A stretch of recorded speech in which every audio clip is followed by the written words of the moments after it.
ભાવનગરના મહુવા તાલુકામાં શરૂ થયો બરબાદીનો વરસાદ। મહુવા શહેર અને ગ્રામીણ વિસ્તારમાં સવારથી જ વરસાદ શરૂ થયો।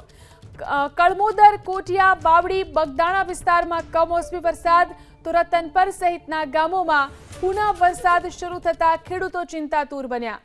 સતત ચોથા દિવસે બરબાદીના વરસાદથી ખેડૂતોના હાલ બેહાલ। વધુ જાણકારી મેળવી અમારા સંવાદદાતા પાર્થ ફોન લાઈનથી જોડાયા છે। પાર્થ, ભાવનગરના કયા વિસ્તારોમાં હજુ પણ વરસાદ વરસી રહ્યો છે? વરસાદના કારણે બરબાદ થઈ ચૂક્યા છે, તેવામાં વધુ કમોસમી વરસાદ છે તે સતત ચોથા દિવસે પણ વરસી રહ્યો છે। ખાસ કરીને મહુવા તાલુકા અને જે ગ્રામ્ય પંથકના વિસ્તારો છે કે જ્યાં આજે વહેલી સવારથી જ વરસાદનું આગમન થઈ ચૂક્યું છે। જો આ વરસાદ આગમન થતા ખેડૂતોની ચિંતામાં વધારો થયો છે। ખાસ કરીને મહુવા શહેરના ટાઉન વિસ્તારમાં ગાંધીબાગ ચોક હોય કે પછી હોસ્પિટલ રોડ હોય તેમજ ગ્રામ્ય પંથકની અંદર કળમોદર, વાવડી, કોટિયા, બગદાણા, રતનપર, ગળથર સહિતના જે ગામડાઓ છે કે જ્યાં વરસાદ વરસી રહ્યો છે। જોકે મહુવા તાલુકા અને ગ્રામ્ય પંથકમાં કપાસ અને મગફળીના વાવેતરમાં સંપૂર્ણપણે નુકસાન ગયું છે। તેમ છતાં પણ વરસાદ છે તે અવિરત રીતના ચોથા દિવસે પણ વરસી રહ્યો છે, તેને ખેડૂતોના હાલ છે તે બેહાલ કર્યા હોય તે પ્રકારના દ્રશ્યો જોવા મળી રહ્યા છે।